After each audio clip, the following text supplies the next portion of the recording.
Hello, my name is Dr. Jay Puckett. I'm director of the Durham School at the University of Nebraska. I'm also emeritus professor at the University of Wyoming and serve as president of Bridge Tech Incorporated. This video was sponsored by TRB under the National Cooperative Highway Research Program. It reports on work that is in progress, and the contents of this presentation have not been reviewed by the project panel or NCHRP, nor do they constitute a standard specification or regulation.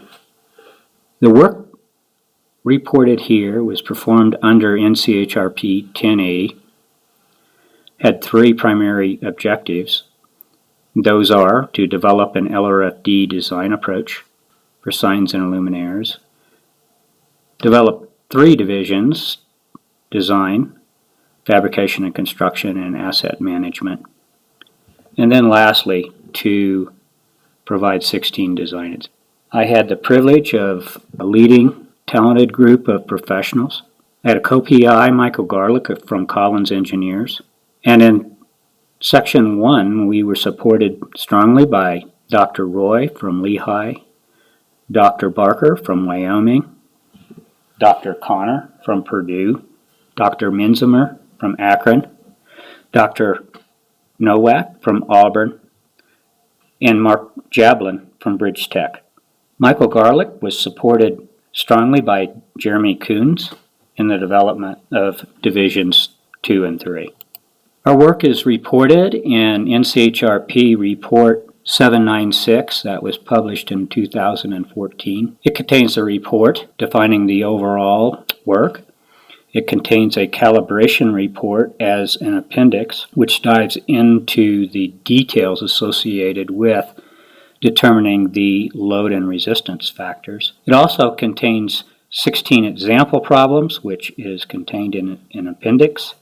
And then one of the primary deliverables of the project was to provide draft specifications to the subcommittee on bridges and structure. The technical committee involved with the specification is T12 for signs and luminaires, and we work closely with them in developing the agenda items for consideration in adoption of the new specification for June 2014. The subcommittee recommended that the new specifications be adopted at their June 14 meeting, and now the specifications are published by AASHTO and were first published in August of 2015. The load and resistance factors for SLTS specifications are composed of three divisions.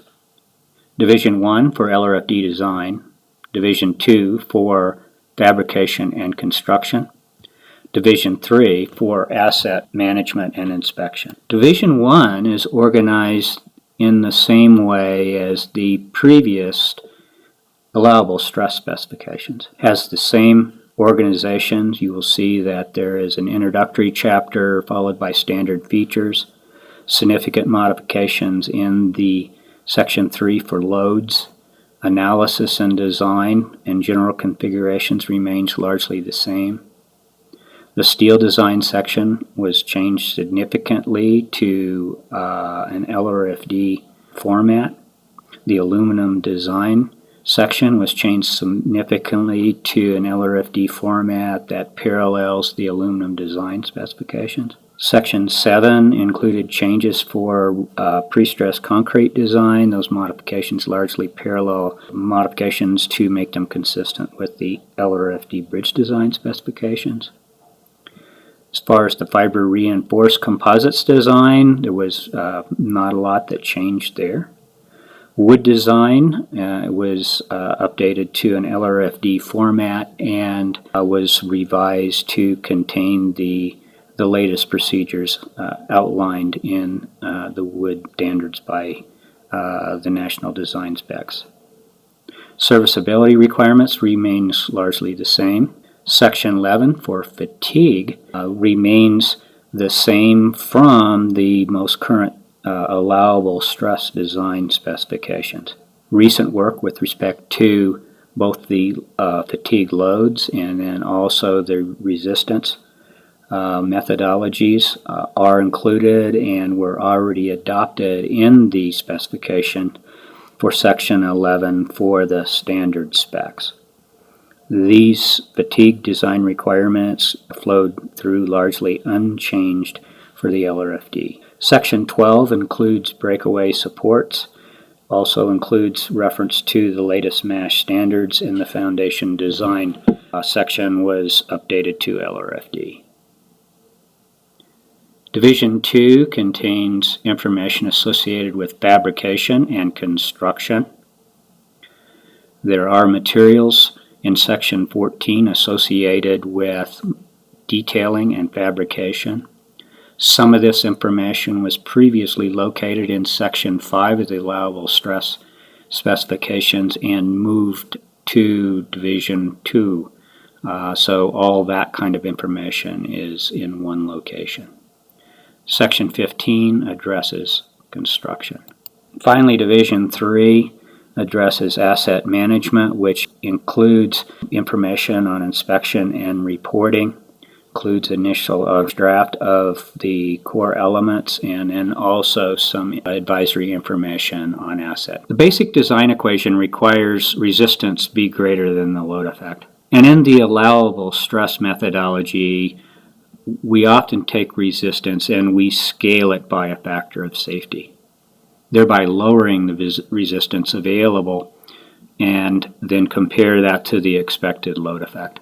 This factor of safety, if we just pick a number for demonstration, is 1.66, and for steel, for example, the yield stress is multiplied by 0.6 for compact sections, and we would then keep that resistance or that stress greater than the stress due to the loads. The LRFD framework includes load factors that are applied to each of the load effects and requires resistance factors that are applied to the resistances. So, for example, if we have load effects due to self-weight, then we would tend to know with greater certainty and likely less variability the stresses or the bending moments that are created due to self-weight. This variation would be significantly less than that of wind, and so it makes sense to have different load factors for different load effects. Similarly, resistance factors are adjusted to account for the material variability in its strength. This figure illustrates safety index, or beta, as a function of wind load versus total load. This ratio of wind load to total load is shown on the x-axis, where 0.95 or something close to 1 would be associated with a high mass structure, and a ratio down to about 0.4 would be associated with a cantilever mast arm. So the yellow indicates a typical range of operation.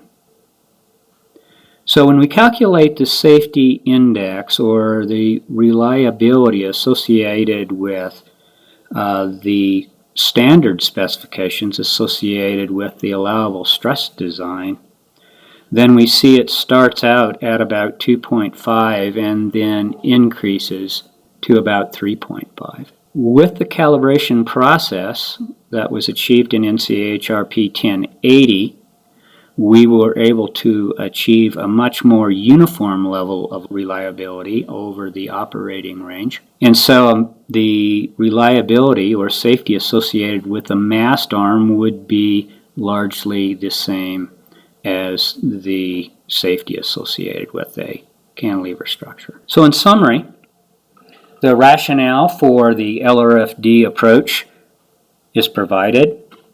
The reorganization of the specifications was described, and a framework for asset management is now in place so we can move forward with better defined inspection techniques as well as storing data on our assets. Thank you for listening.